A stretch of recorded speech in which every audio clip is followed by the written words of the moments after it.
So I'm live. A little bit grainy, isn't it? Put a big thumbs up. I'm 0 at the moment. But anyway, this I've got to be mindful the way I present this video because it's going to be immortalized on the channel. So if you've got any questions I need to address, what question you've asked me so it makes sense for people replaying the video back in the future. Hi, I finally found some space in my house away from my little baby who's being looked after by a mother. You can imagine it gets pretty noisy. So has anybody got any questions? I'm really hoping they pop up on the right hand side of my screen here, because this is the first time I've ever gone live on my phone, on my PC. So has anybody got any questions? I do know that a lot of people, or should I say, I do know that I'm not sure how many people are going to be watching this, so I've come up with a couple of questions and answers. So put a big like on the screen, it helps the following, and that's how many. So how's the baby? The baby's very well. You know, I'm 45 years of age. This is my first child, and what's interesting, nobody really prepares you for it. It is a huge amount of work and commitment. You've got to be so patient. So yeah, feeding every 3 hours and so on. So a lot of sleep deprivation, but thanks for asking. So let's have one from Gary. Have you ever tried to make base gravy using a slow cooker? One thing that's put me off is simmering things out on the hob for so long. So no, I've never used a slow cooker in my life, so I can certainly tell you straight away that I've never made a base gravy using a slow cooker. One thing I would say, if you love Italian food, you know, you love that nice tomato sauce, it's almost exactly the same way as a base gravy is made. You know how you get that really nice pasta sauce, so that would be a really good idea. So if you've mastered the art of base gravy, it's a really good trick that you can use all the techniques for base gravy in Italian sauce. So let's have a look at another question. Apart from being somewhat calorific, can BIR food be healthy and nutritious? No. No. The only way British Indian restaurant food is going to be, I wouldn't say it's never going to be healthy, but the only way it's not going to be detrimental to your health is if you have it once a week, like fish and chips. You know, it's full of oil. It's had all the nutrients boiled out of all the vegetables. Let's be real. I mean, look at a lot of the BIR advocates. See how podgy they are. I mean, we're talking about health and stuff. I don't know whether you were familiar with what I looked like last year, but you know, I have ups and downs. I have 6 months spurts in the gym. And then, you know, I don't go for a week, and that week turns into 1, 2 weeks. A couple of months go by, you start getting a bit of a belly, and then you get remotivated to go back into the gym. But I've lost 13.5 kilo now since the first Monday of January. And the way I've been able to do that, so just over 1 kilo a week, is avoiding these types of curries. You know, it's lovely to cook a curry with oil. If anytime I get a picture on the thumbnail of a video with oil split, you know, it gets so many views, but I don't cook like that. Sometimes I do for a special occasion. Check out my chicken madras curry that I've made recently. The oil split beautifully. It's a really, really good curry. But yeah, very calorific. So let's have a look at some more questions. They're starting to pile up now. I got off to a little bit of a slow start to the video, but I'm always like that. You saw with the outtakes the other day. So a lot of people suggested that I do more outtakes, but when you're consciously aware that you're going to be making outtakes, it's really hard to be natural. So if I get any outtakes, it'll be just accidental and random in the future. So let's have a look. Another one from Ash. I appreciate the honesty, lol. Just love the stuff. Yeah, I love the stuff as well. And wondered if you could eat it loads and not gain loads of weight. You know, there has been times where people have said, oh, you've criticized British Indian restaurant food and all this. But I must say, if I don't eat that food for a couple of months, I am craving, oh, I'm going to make a base gravy. Or, you know, it's nice to float around with different tastes. I really get bored of anything that's too consistent. So, yeah, thank you very much, Dark Phoenix, 10,000 subscribers. Really good. Considering the channel started sort of by accident 5 years ago, it's a great achievement. So, have you managed to lose much weight? I see you're explaining. Okay, sorry, I'm not looking at the I'm reading the questions live. So if anybody asks anything really funny, I'll be reading it straight out. So yeah, nice and slim. Got a little tiny bit of a belly left, but I'm going to get down to perhaps 100 kilo. So I was 125 kilo, which is an insane weight. It's not good. Not good. I'm down to 111.6 now, so not bad. Still got another 10 kilo to go, but you know, got my jawline back and stuff like that. So let's have a look. Best way to store meti, fenugreek leaf. Well, in a jar, in a tight jar. You know, the less air that gets into the dried fenugreek leaves, the better. So another thing, a lot of people have this problem. I know it myself. You go and buy a big box of kasuri meti and you have it for ages, even if you cook with it several times a week. So it's better to buy it in small quantities. Get over to Taste of India. They do it in 90 gram. You get a decent packet. So if you want to make your kasuri meti better again, once it's absorbed a little bit of air, put it on a dry frying pan, toast it a little bit, just turn the heat off as soon as it's hot. You know, give it a stir for 30 seconds, and then you can scrunch it up again, and it gets more flavor back into it. You don't want it when it's a little bit damp. It's very, very easy to get damp. So ghee is what spoils it for me. Okay, I'm not sure whether you're on your own personal experience with ghee or my videos that I've been using a lot of ghee. I've got a big tub of vegetable kaiba ghee. But actually, when it comes to the real ghee, you know, from cows, I don't like it. Desi ghee is the best. There's ghee, then there's desi ghee. Desi ghee is the best. I mean, you go to a fine restaurant, they should be using desi ghee or a combination of ghee and oil. The ghee gives you the flavor, the oil stops, what do you call it? Let's make sure this is plugged in. Sorry, that would be terrible, wouldn't it? Let's just make sure this is plugged in. Oh, good. Oh, good. Oh, okay. Yes, I was a few minutes late, a bit flustered. Yeah, a combination of oil and ghee. The oil stops the ghee overheating. The ghee gives the flavor. So yeah, vegetable ghees are really good. In between, if you like, you get a nice. What about skimming off the oil? You make a very interesting point about cooking the vitamins and goodness out of the vegetables. Skimming off the oil. Now you get oil formulating on the top of a sauce. Once it is cooked through and all those ingredients are not taking in because they're saturated, then you get oil on the top. You know, we've heard a few people mentioning, skim off the top of the oil, but you'd have a heck of a lot of oil to skim that off the top of base gravy. I mean, I like to use the correct amount of oil in the beginning, so I don't have any, but it's the video with about 80,000 views. Absolutely fantastic oil, really good. People have mentioned, using recycled onion barge oil. It's nothing. A lot of restaurants don't even bother doing that in my experience, but try the seasoned oil, cook it 80% through, go outside and return back to the kitchen.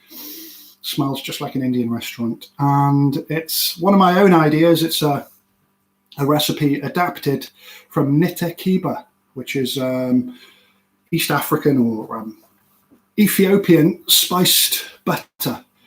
So I thought, right, we could change a few ingredients and really keep that Indian. And yeah, it was a very, very good oil to use. So what's my favorite curry? I don't have a favorite. There are 4 favorite ingredients. I love okra, I love paneer, I love prawns, and I love chickpeas. And I couldn't eat anything too often. It's nice to bounce around and dip different curries. I'd get sick of anything eventually. So, have you ever cooked using a tandoor oven? Yeah, not too long ago. If you check out, there was a little series of trips to Maya restaurant, M-A, sorry, let's spell it for you. M for mother, A-Y-A restaurant, and it's just outside Birmingham. Yeah, I got on the tandoor. You can see me using the tandoor to make some naan breads. So, do you eat any English food during the week?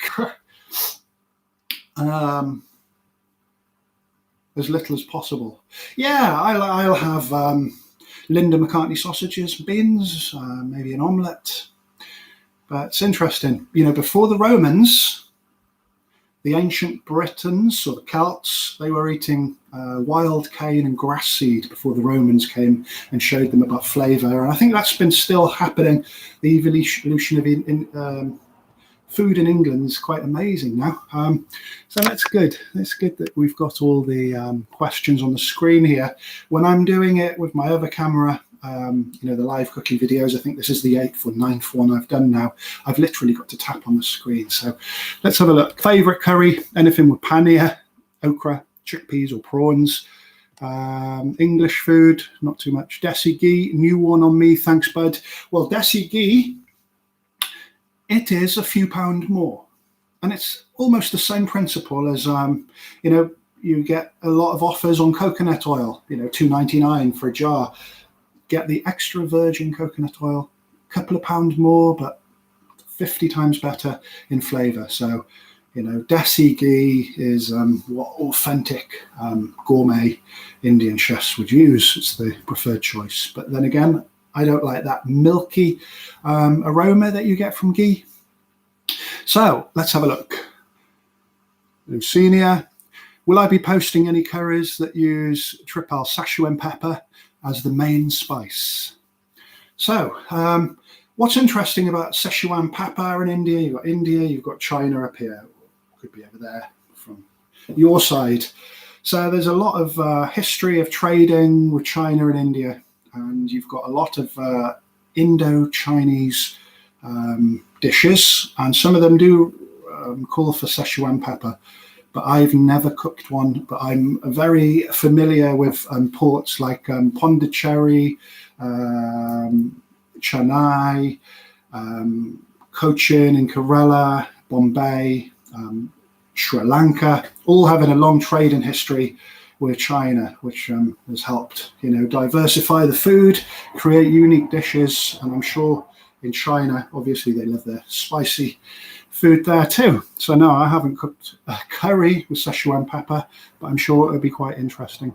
Have you ever looked into Persian cooking and their use of spice in comparison to Indian cooking? Well, Persian food is in a league of its own.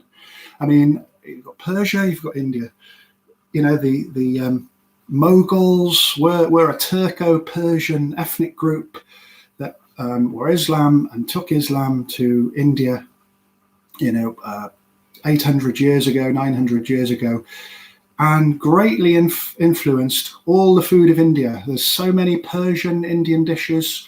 You know, once they were settled down, and you know, Mughlai or royal or Nawabi food was heavily influenced by Persian food. Persian food's known for its, you know, perfectly cooked rice, dried fruits, nuts, and meat dishes, things like kebabs. Because you've got to look, before the Persian Empire, there was the Mongols obviously from Mongolia, because they travel every single day. They had to make the meat really flat, and that's how kebabs were invented, so they'd heat up very quickly and it was quick cooking. So yeah, they look at the evolution, snowballing of different dynasties, legacies and invaders, and you've got still got a small Parsi community left in India. You know, Hyderabadi biryani, that's inspired by the Persians. Let's have a look here. So where do I source my ingredients from? So Taste of India spices,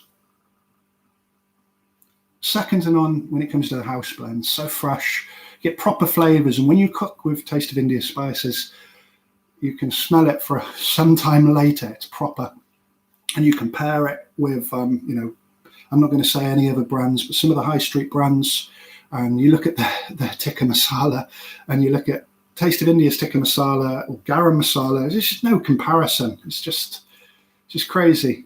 So where else I get my food? All over the place. I might pop to Asda, Sainsbury's, you know, in the world food section, which we definitely have here in Birmingham. But you know, for specialist ingredients, you're going to go to Asian shops. I think nothing of traveling 10 miles, sometimes, you know, 5 miles up the road and back to get some curry leaves if I want them, and that type of thing. So I very diverse in my shopping lists and places I shop. So fresh curry leaves, yeah, very difficult to get. I mean, the people that are really going to appreciate fresh curry leaves are South Indian people, you know, from Kerala, Tamils, Sri Lankans. They just love their fresh curry leaves. So unless you've got quite a large community with of those people living in an area, fresh curry leaves are probably out of the question. I'm lucky I can get them. I have to go to quite a specialist South Indian shop to buy those. But even when you do see them, sometimes it can be quite expensive. The bag can be really small, £1.50, but it's fine. There's no substitute. So let's have a look.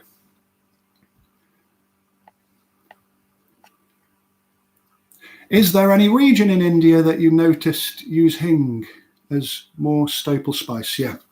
So hing is a tree sap native to India that gives a pungent aroma that a lot of people say is similar to onion and garlic. So there's Hinduism, which a lot of them are lacto-vegetarian. That means they'll eat paneer, they'll eat eggs, that type of thing.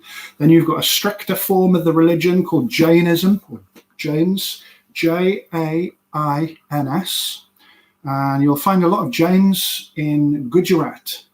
So Jains will not eat onion or garlic because it invigorates the libido. So it boosts the sex drive and makes you horny. So if you want to have a clear mind and a devout way of thinking to adhere to your religion, that's the last thing you need to do. So hing is very popular in Gujarat. And any Jain people of the Jain religion. So do I think I'll ever link up with Wiz Khalifa again? That's a really good question. I mean, Wiz Khalifa uses session artists, if you know what I mean. So you could have a different guitarist every show, a different drummer every show. He doesn't stick with the same people. So not even if you see Wiz Khalifa perform live, the people that performing with him are very happy to be picked. They don't know when this gig is going to finish and what's going to happen after. The management sort all that out. And it's exactly the same with the lighting and the catering. So I can't imagine ever meeting Wiz Khalifa again, but it was great cooking for him. And yeah, it's a big compliment when somebody like that, A$AP Rocky, Chevy Woods, all love your food, and you get taken on tour because of the strength of cooking an afternoon in Birmingham O2. So that was really great. It was a case of like, Steve, bring your passport tomorrow and I need you. You know, it was, wow, really. So that was quite short notice. So, hi Floyd. So has Have you ever used chia seeds in any of your curries? You've just made wondering what would I regard in text? Chi or chia? No, I have used chia seed in health drinks and stuff like that.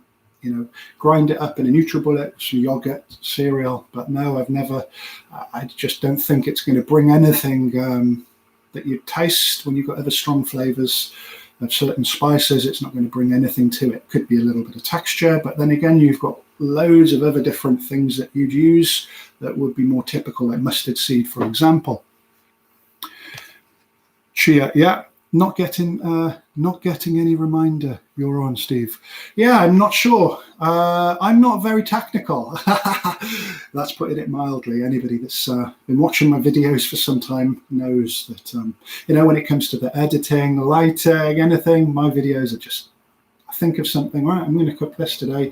Right, get the camera up, maybe do a little bit of prep, put a little bit of effort in, and it's always been a little bit like impromptu, off the cuff. So I don't know how to set a reminder. I know that sometimes I actually might have just learned how to do that, because when I press the feature to go live, it says schedule for the future. So next time I'm going to schedule, American, US, UK English there, don't know what's what, but I'll schedule it so that you can click it and you can get a notification. So yeah. So let's have a look here. Best tomato puree to use and quantities to buy. Thanks, Tommy. Well, the quantity all depends.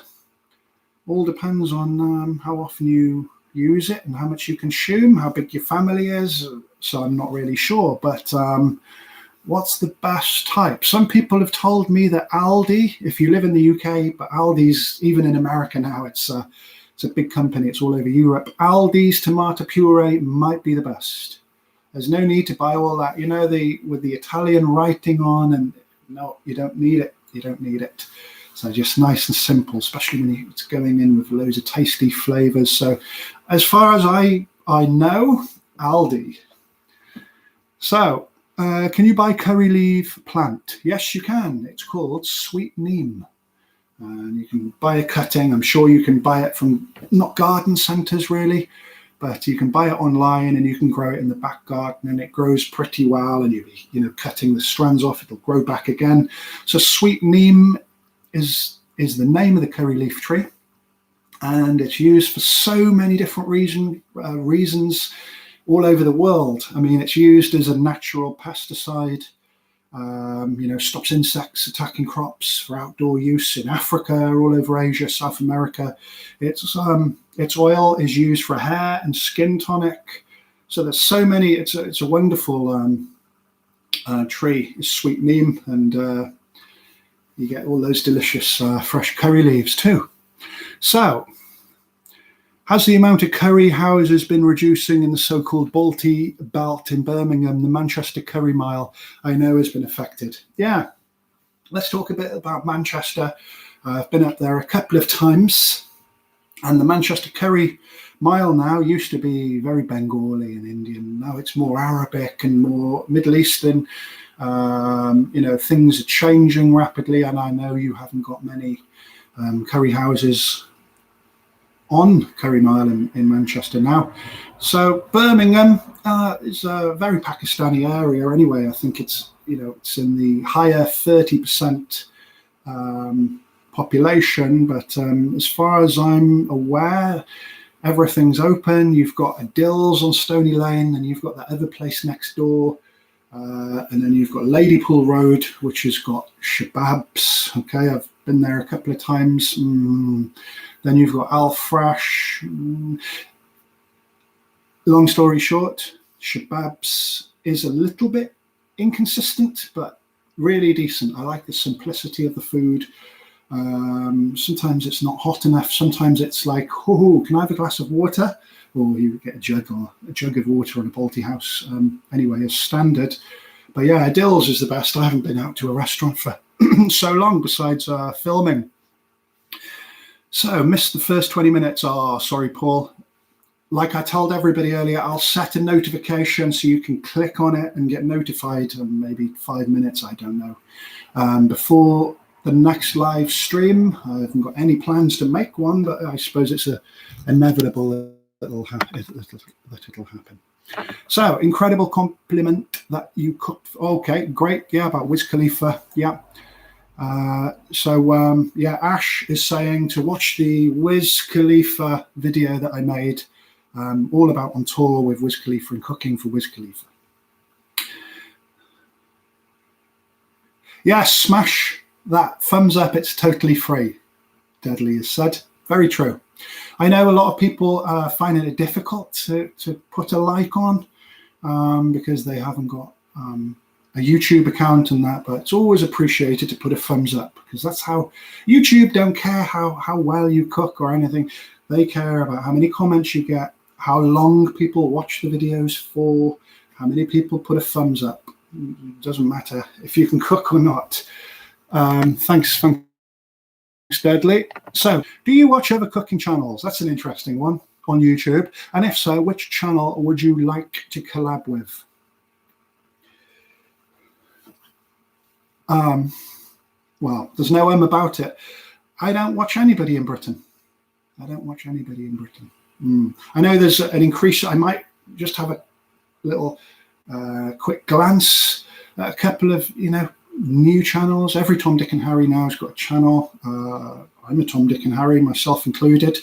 But yeah, when you really think about where this food's from, you've got India or South Indian food. I'm sure most people love that if they subscribe to my channel. Then you've got somebody in Britain sort of mimicking somebody in India. So for an English guy to be watching another English guy mimicking something in India, it just doesn't mathematically compute. So it's always best to go to the source. I'll tell you who I do like. VAR Chef, Sanjay Fuma. How does his channel go? Salam alaikum, Tastier Carl. That guy really knows his stuff. I like him a lot. He's a really, really good guy. He's got so many videos too. I've cooked a couple of his dishes. His pizza dough is second to none. So that's a collab with him. It'll never happen. Aldi's tomato paste. Yes, Richie. I am a novice at cooking Indian food. Is there a very easy dish which I could have a go first without investing in a lot of ingredients? Yes, definitely. It's called, by myself, Stephen Heap, Ditch the Takeaway, the easiest chicken curry in the world. And it's just so easy. It's got passata, ginger, garlic, oil, chicken, and you could use curry powder. So 6 ingredients. You can put a little bit of coriander on the top to make it nice and pretty, but it's one so simple. It's getting really good results. Let's make it more sophisticated and start playing around with more ideas. So, hi Floyd, hello again. You passed over my question about avoiding any sweetness in the curry. Well, sorry about that, Walden. It wasn't intentional, so let's address that now. I want dark and savoury, no sweet at all. I'm exactly the same. Putting sugar into curries. What ingredients should be avoided? So let's just read that once again, because my brain's a bit slow sometimes. Avoiding sweetness in the curry sauce. Dark and savoury, yeah. So, tomatoes have natural sweetness in them. Onions have natural sweetness in them. There's a lot of naturally occurring different types of sugars and different vegetables. Carrots are sweet. So if you want it nice and savoury, umami. Umami is one of the 5th senses. It's savoury. It's also in tomatoes, which we've just mentioned is sweet. But yeah, just make sure you cook everything really well to get nice and dark. Dark sauces come from slow and low cooking of tomatoes. Onions. It's really important how you deal with your onions. Has a major effect on the sauce. So hi Joe. She's just joined. How is fatherhood? More demanding than I ever thought. Yeah. Me and my missus have like a shift pattern. I'm up till 8 a.m. most days, and I wake up about 2 o'clock in the afternoon at the moment, just to give her a break, and then I get my break between when I go to sleep to the afternoon. So yeah, we're on a shift pattern for about 50-60% of our tasks. Obviously, a newborn baby needs feeding every 3 hours and constantly needs attention, and it's takes my breath away sometimes, but it's all good. And I've heard to cherish these early moments, because when they grow up, they start answering back, and so I'm trying to enjoy it as best I can. I think it's great. 45 years of age, I'm a daddy. Awesome. By the time it's got its GCSEs, I'll be 60. Wow, that's a thought. But anyway, I hear more mature parents got the potential to create very responsible kids. So I saw you had been in Rio on a recent post. Did you get a chance to go to Scariest, the best steakhouse in the world? No, I didn't. No. Rio is fantastic. I was really a bit nervous going there. We've all heard the stories, the newspapers, and about Rio, but I thought the people were really pleasant. Nobody hassles you. They were very polite. The food is amazing. A lot of yucca, or cassava was used. Makes you feel so strong. But no, I didn't go to that steakhouse. I did go to. I've got a video on it. Degustaria something. I'm no good. My Portuguese is shocking. But I went to this buffet restaurant. I think it was about £36 or something like that. All you could eat, unlimited lobster, shrimp. I mean, just it's called Rio's #1 rated restaurant, and it's on my channel, and I made about 5-minute video. It's just an amazing food experience, second to none from probably a lot of other I've ever done in my life. Right, let's have a look here. How would you rate the spice level in Indian food when you're traveling there? Obviously, there will be spicier dishes, but I've heard people say that it's much spicier. It's not so spicy as standard over there. Yeah, I've never gone, ooh, that's a bit hot in India with the food. Never, ever. I mean, a good cook should put his spices together so you get a little bit of heat. I always think of the heat in chilies like three-dimensional. If you're eating just something and it's like two-dimensional, you can see it, you can eat it. Spice should add a 3D element and bring an interesting bit of something to the food. But I mean, where are spicy foods in India? Tamil Nadu, Chettinad, that's quite spicy. Punjabi food's not very spicy.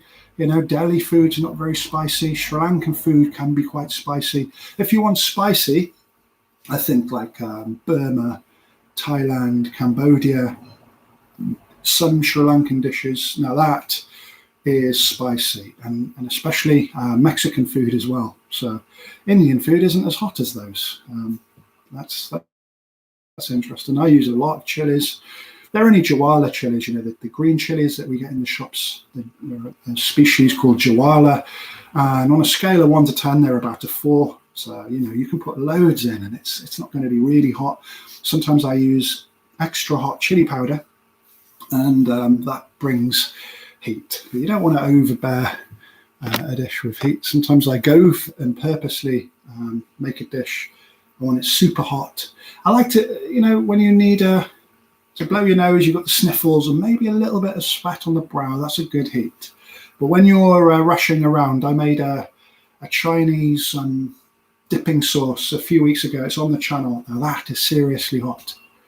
You have a teaspoon of that on your noodles, and 20 minutes you'll be flapping about thinking, why did I do that? But anyway, so last question from me. Have you ever used tea leaves as an ingredient in a dish, or heard anyone doing so in Indian cuisine. I've come across a Chinese noodle recipe with pork and green tea leaves. Yeah. Well, in the northeast of India, all around there, Darjeeling and Assam, Burma, there's tea. You could make tea out of absolutely any leaves you want. Like cinnamon tea, pepper tea. But yeah, very, very popular to, make use of what's growing around you, and it's incorporated into the cuisines of the Far East for sure. But have I actually used tea leaves? Yes, I made a Punjabi style chole, chana, or chickpea.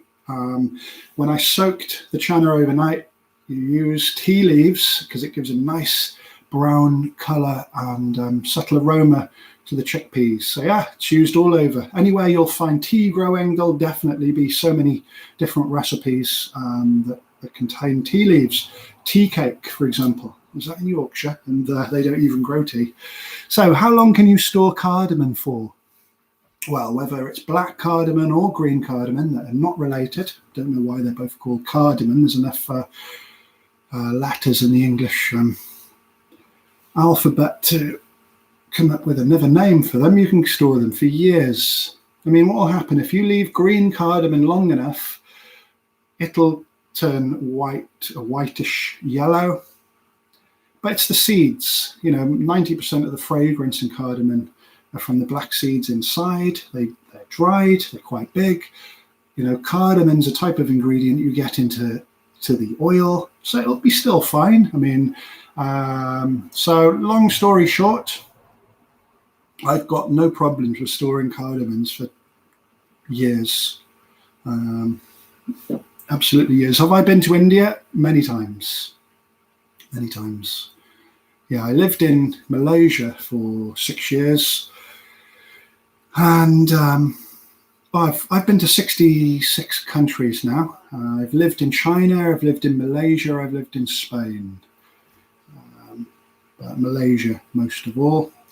And yeah, I went to India 3 times last year. All the little travel blogs are contained within this YouTube channel. So if you ever go onto the homepage of my YouTube channel, you'll see categories or playlists. There's ones, market tours, restaurant visits and reviews. There's one travel, and it's a pity that I didn't get into filming earlier. I could have had so many amazing videos now. Africa's a really interesting place to go. Sub-Saharan Africa. I mean, I've been to Morocco and Tunisia too, but that's totally different. It's a really worthwhile experience. So yeah, give it a big thumbs up if you can. Thank you very much. So, what would be your death row meal? That's a good one.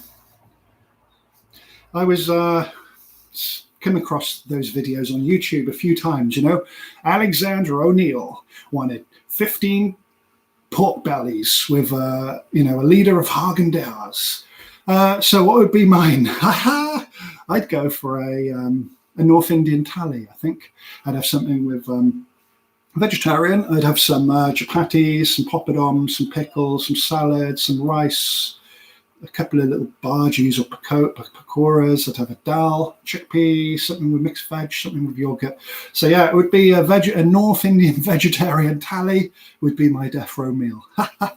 That's a good question. I like that one. Let's have a look here. BIR sag aloo. These days are just so mushy. Okay. Too much base gravy. So few seem to make a very dry and smoky dish. What? Just wondered how this is achieved with the dry and smokiness.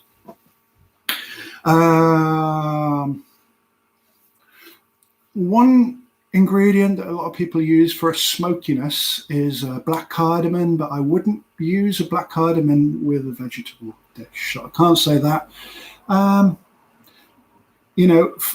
Deep over frying dried red chilies. That gives a little bit of smokiness. But there is the Dungar method as well.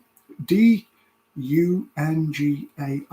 method. It's an old method where you get a piece of charcoal, you put it on the live flame, the charcoal's red, you put it into a little metal bowl, Then you put a little bit of oil or ghee on it. You put it on top of the dish you've just cooked, and then you put the lid on. You leave it for about 5 to 10 minutes, and it infuses the dish with smokiness. And they do it all over India. I believe it's a North Indian technique, but the Dunga method. I have a video all about it. Is there an H before the, is it DH? Dunga, or the Dunga? Something along those. Or you can buy liquid smoke. That's interesting. I've never bought it. It's a bit specialist, isn't it? A little bit like Charlton Heston, but yeah, you can buy liquid smoke aroma. So that might be something. So Ash, you say that BIR cooking is not healthy. What about the authentic or Bangladeshi cooking? I spent 3 months in Bangalore and 1 month in Hyderabad, and I felt that things were quite healthy. Yeah. I mean, British Indian restaurant food and authentic Indian food, for example, miles apart. I mean, the authentic food that you'll find in India, the street food, you know, it's aimed at the locals. I know that's a sensitive occasion, even for locals to go to restaurants, and especially the sit-down places. But the food in India is designed to be eaten every day.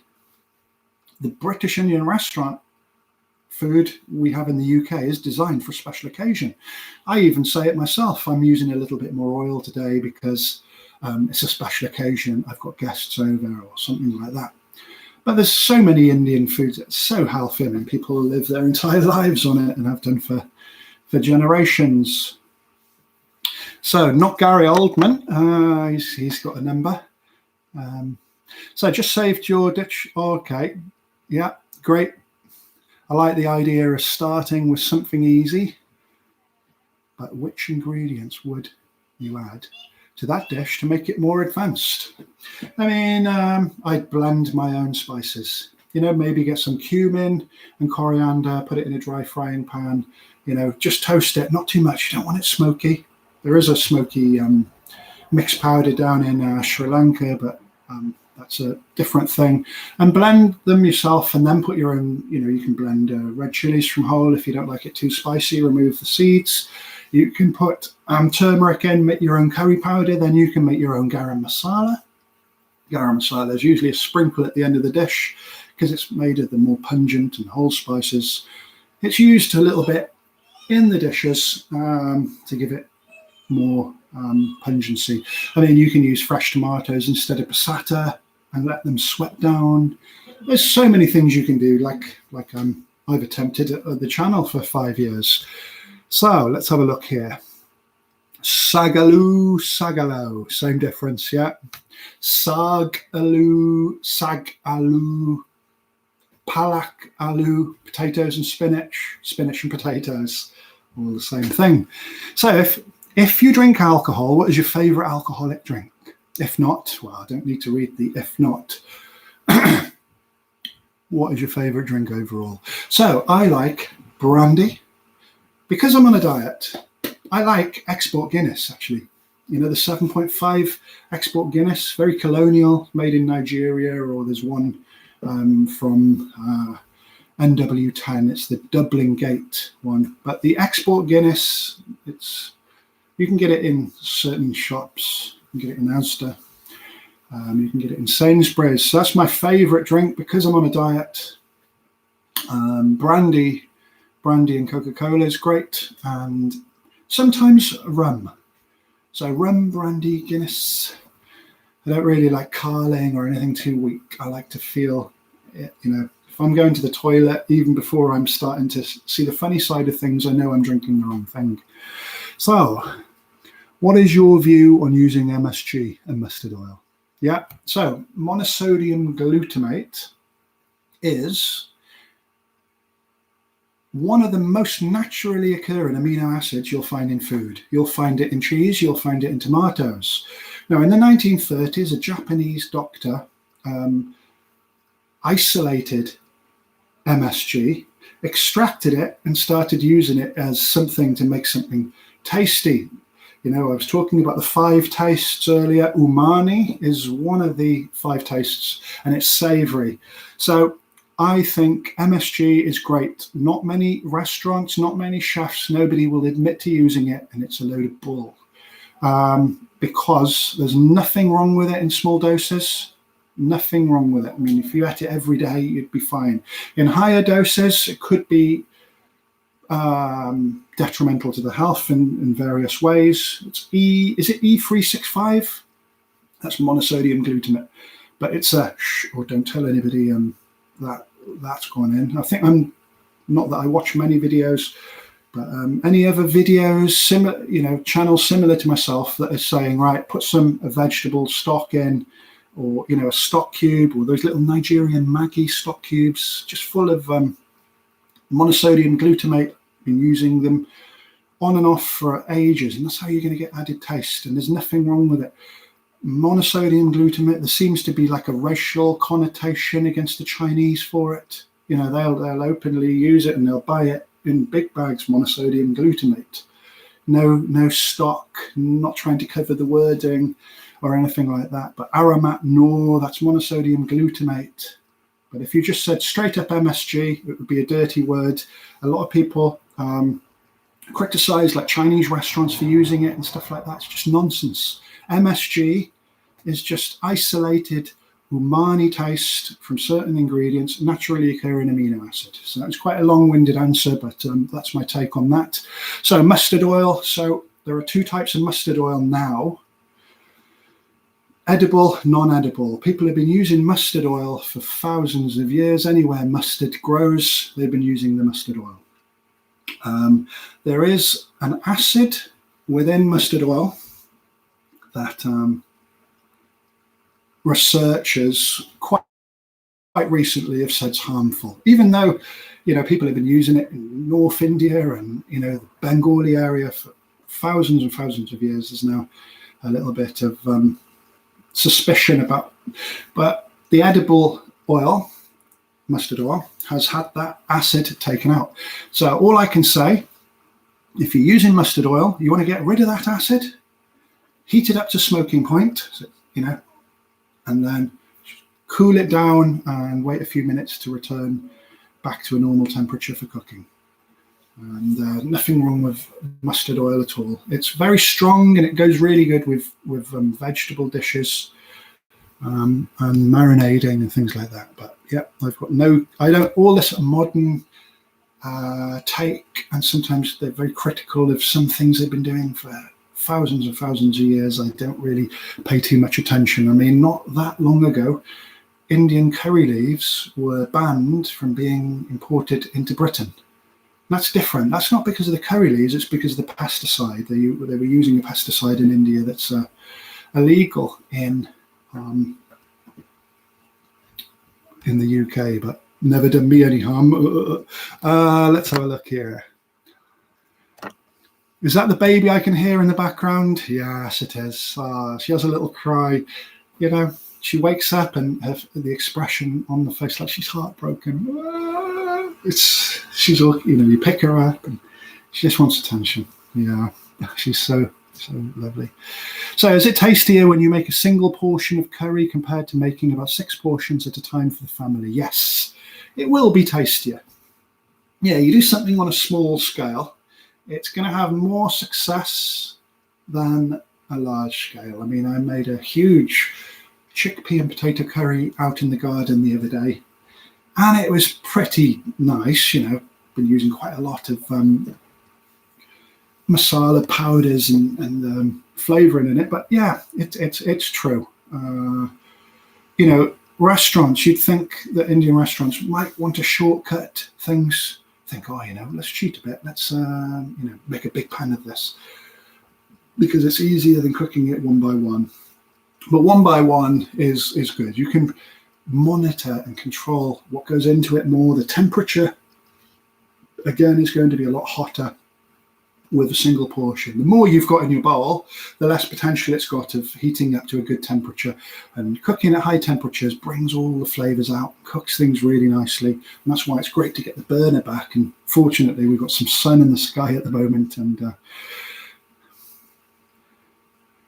when making chicken tikka, how much red colouring to use? Well, me personally, I wouldn't use any. What I would do though, it's nice having quite a red tikka. I would be using, tandoori or tikka spice, tandoori masala, and it's usually quite red, especially when you get it from Taste of India. Very red, fully natural.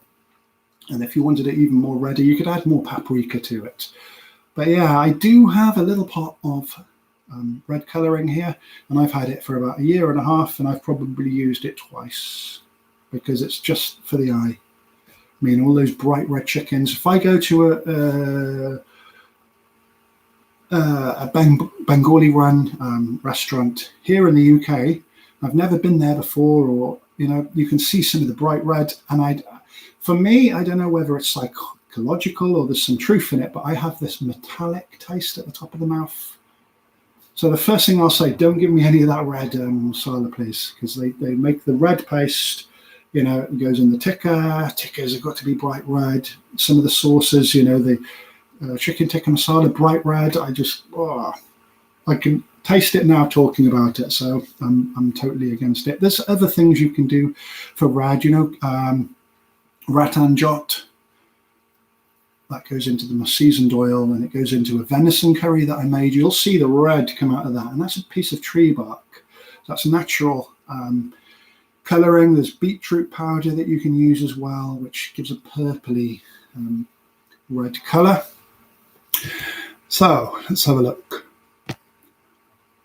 B&M had export Guinness 750ml bottles. That's great, yeah. And it's, you know what, Ian, when you were saying about the 750ml bottles, I know those ones. It's the same as what I've just mentioned about the curries. Somebody asked, is it better to cook individually, or is it better to cook on big batching? Obviously individual curries, you get better flavour. And I think it's the same with beer. If you have a small bottle, it's much tastier because it's fresh when you open it, and you get that nice, the sharpness of the bubbles. And if you buy a big bottle, it's sort of flat by the time you're halfway through. 6 times original ale. Okay. So N1, is that N1? Is that a postcode, Ian? Oh, okay. Sorry, didn't know that you'll be down there tomorrow. Cheers. Okay, that's somebody talking among themselves. Hi, Samir. So, Steve, can you add Turkish Ava paste instead of Kashmiri masala pataks? Well, to be honest, my opinion on pataks, I'd use anything other than pataks. Without prejudice, hand on heart, open a jar of pataks and ask yourself, I know it's popular, and sometimes we get swindled into the bandwagon because of the popularity of things, but hand on heart, open the next time you open a pataks and smell it. Dip your little finger in, taste it. For me, it's very unpleasant, very salty, full of chemicals. Another thing as well, which is an absolute no-no personally, is bottled ginger and garlic. What? How can anybody put that rubbish in their food? But each to their own. So also, what can I substitute for pataks tandoori paste? Now, there is pataks, the ingredients and everything, besides the preservatives and whatever additives they add, the foundation ingredients for pataks are fine. Hope pataks don't take me to court. I'd love this video to be popular enough to create a stir like that, but very humble channel. I make Forget the Pataks. There's a video I made when I show the Kashmiri paste. I look at the ingredients, I taste it, I have a look at it, slag it off a bit, and then I make my own version of it, and then we compare at the end. It's a great video. Watch that, and that's what I do. Sometimes I have a look at the ingredients of something that's mass-produced, full of chemicals. I strip away all the rubbish, write my own ingredients, and make it myself, and it's just second to none. So, also notice that when cooking BIR-style boiled onion-based gravy, the final dish slightly lacks some depth of flavour despite cooking on high heat and adding basic gravy ladle by ladle. So it lacks depth of flavour. Well, base gravy shouldn't have a deep flavour. It should be very neutral. If you want it to taste better, use some monosodium glutamate, or you've mentioned boiling the onions. Fry the onions first. Get them brown, be patient, add salt and onions, and then get them nice and caramelized. Then add the rest of the ingredients and blend. You'll find the taste probably 2.5, 3 times better. So let's have a look. What's your favorite non-Indian food? Good. God. Should be quite a simple question. I love Arabic food. I love hummus. I love falafel. I love all types of salad with plenty of parsley. I love Middle Eastern or Levantine food. So really good, like in Israel and Syria, Palestine, Jordan, Lebanon. Amazing food. So let's have a look here. So frozen ginger garlic cubes, been using these more lately, just saves time, but clearly making your own is the best. Question mark. I'm glad you put the question mark, Tony, because I've been using frozen, the packets about this big, 80 to a pound in the supermarket, 80 pence to a pound in the soup. I've been using them for months. You look in the ingredients, 100% garlic or 100% ginger, absolutely fantastic, labor saving. You can, when they freeze, they're all in individual little, and each block is a tablespoon. It's just a joy. I haven't made any ginger and garlic paste for probably 1.5 years. Okay, thanks, Steve. Thank you very much, Samia. Do your neighbours hang around when you cook outdoors and ask for a taste lull? I know I would. Well, that's interesting. Been in this house. This is the second summer. So we got next door. They might be watching for all I know.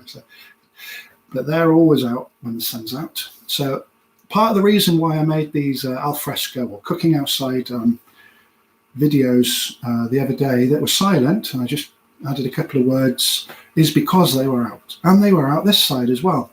But last year, they had washing out. We were barbecuing, cooking a couple of curries here and there. So they so nicely put their clothes into the house that were hanging on the washing line. So I took them around 2 chicken madrasas. So yeah, they liked it. And apparently when I was cooking out the back here the other day, Mrs. and her mum and the baby came back in the pram. They could smell the food out in the front, which is really cool. I like that. So let's have a look. Hi, Dave. How are you? That's okay, Dave. Anybody late, this video is going to be immortalized on the channel, so you can look at it at your leisure anytime in the future. Got off to a bit of a sloppy start. When I get warmed up, I get a little bit better. So yeah. So what's the scariest movie you've seen? Oh, that's a good one. I like it. I like The Others with Nicole Kidman. Many years ago, was it 2003, 2004 when it was out? Watched it with my girlfriend at the time one night. She went home and I thought, I'm going to watch that movie again. It was really, and then the screaming at the start, I had to turn it off. I was on my own and I was, I was in my 30s. That was really scary, but the great thing about that movie is when you realize that, Nicole Kidman and her kids have been scared of these ghosts possessing the house for so long, and then you see the clairvoyant, the woman with the Ouija board, and then you realize that Nicole Kidman and her children are the ghosts. That was, wow. I thought that was really, really well put together. That's easily the scariest movie I've watched. So what you ate today, Stephen, if you don't mind answering? Good. So I'm on a diet, lost 2 stone. Going to get back into training soon. I've been on and off training my whole life. I get out of shape, I get in shape. I've had some cassava cake today, and that's it. Made this amazing cassava cake with 3 ingredients last night.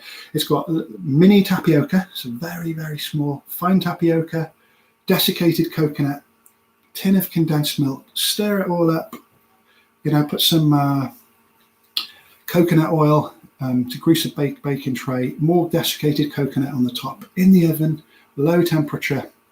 Burnt coconut, it's fantastic.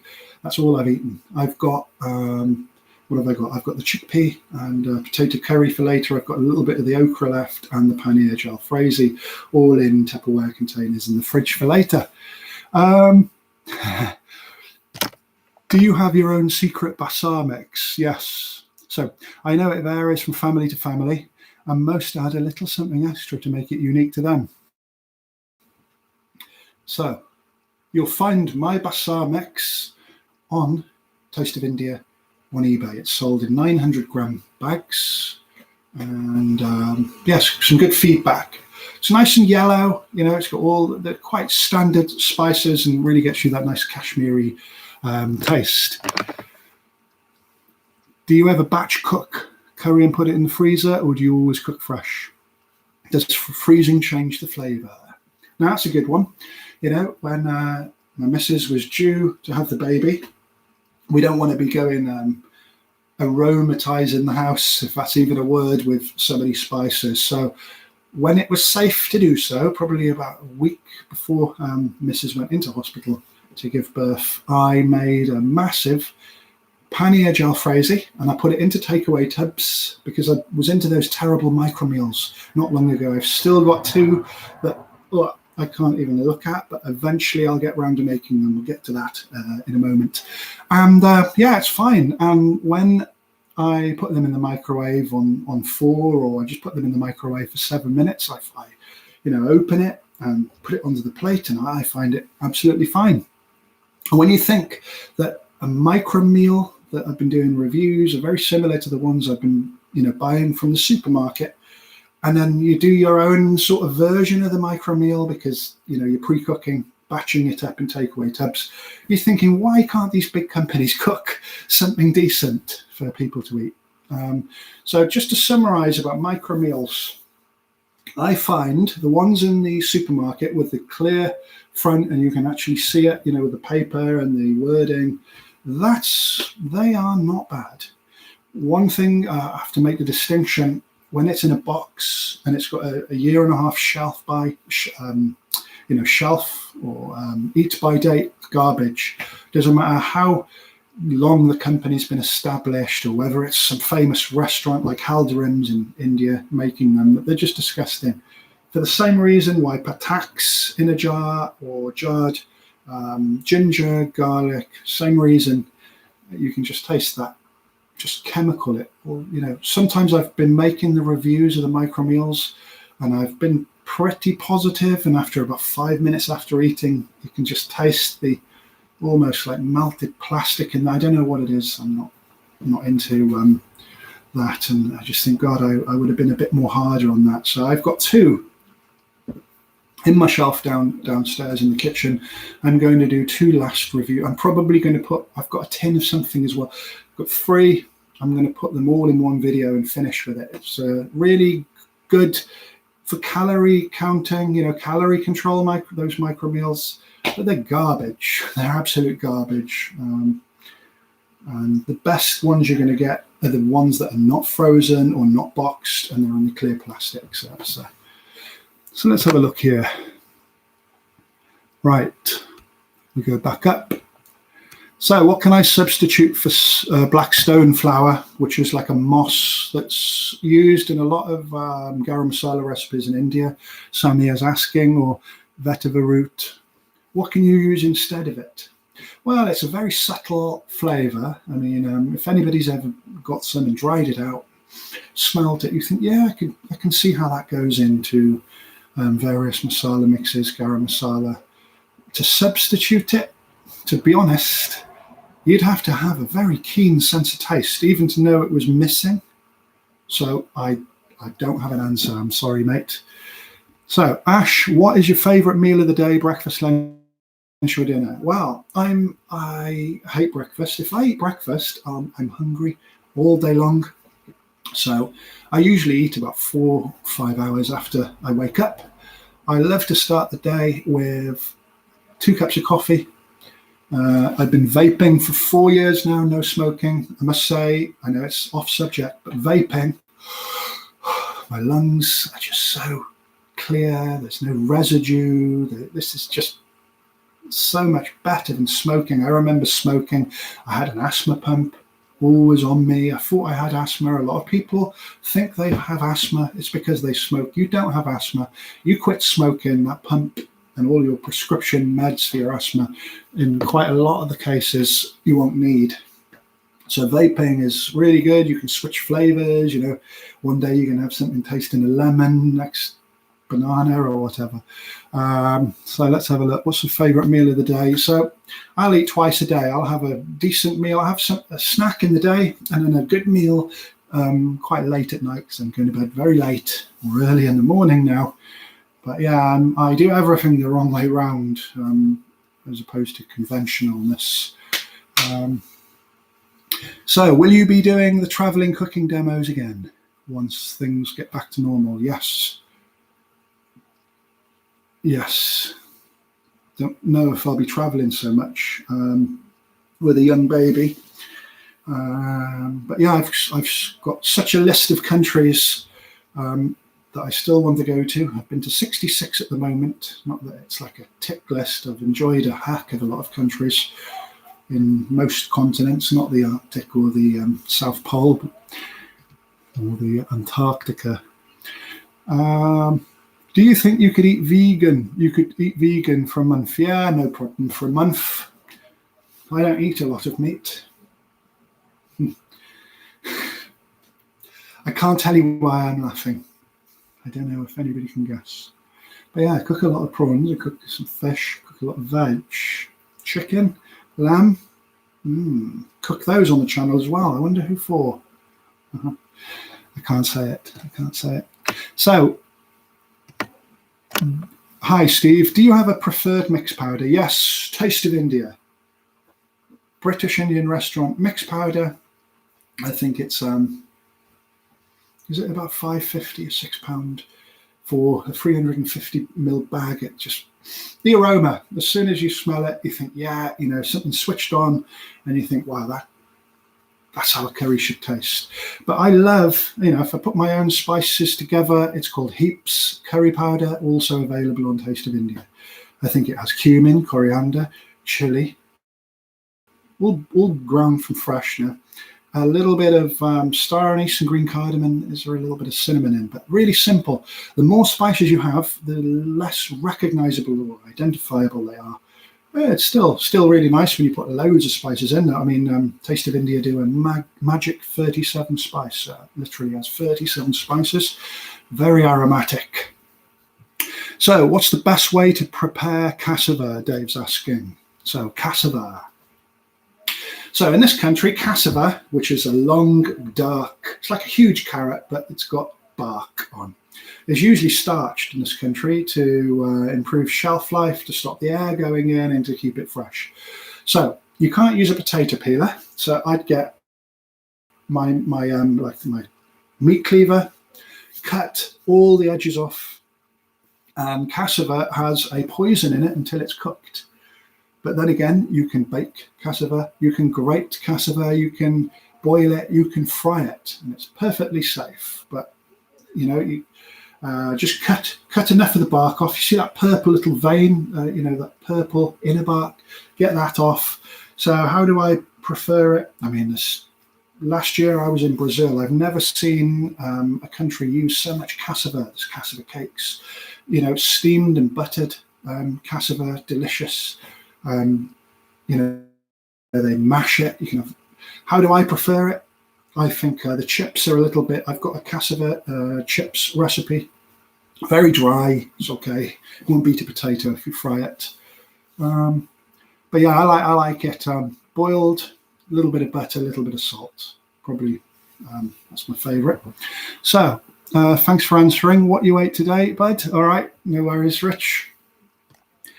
I like your review vids, okay, of the micro meals. Sometimes I've done restaurants as well.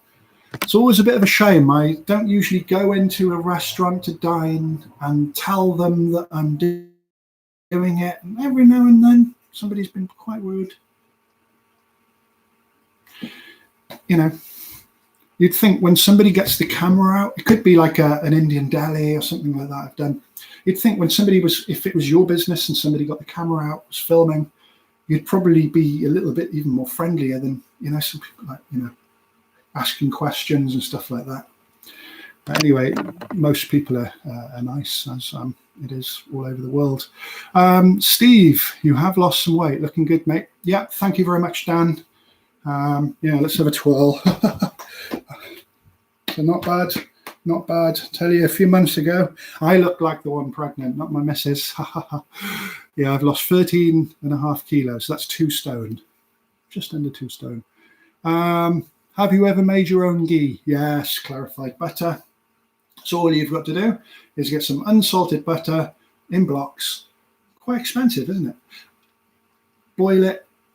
You'll get some curds and whey, if you like, or it'll split. Skim the top off. You've got clarified butter. How I've done it in terms of on the channel is I've done it. I think it's called the Ultimate Seasoned Oil for Indian Food.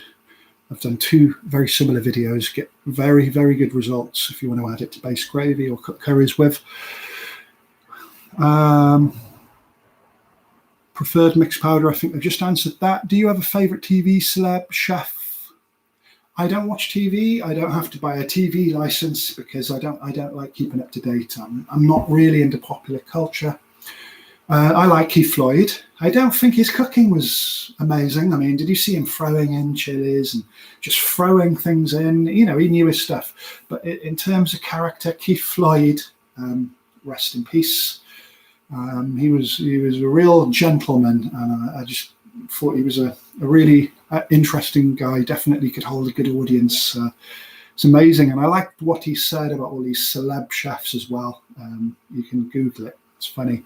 TV program. I love Only Fools and Horses. There's only so much you can watch it, but it's good to revisit. There's some great episodes. I like Martin Scorsese. Every time I watch Wolf of Wall Street, it just sort of gives me a buzz for a day or two. I love that movie. I didn't used to like Leonardo DiCaprio until Wolf of Wall Street. Check out the introduction of my new videos.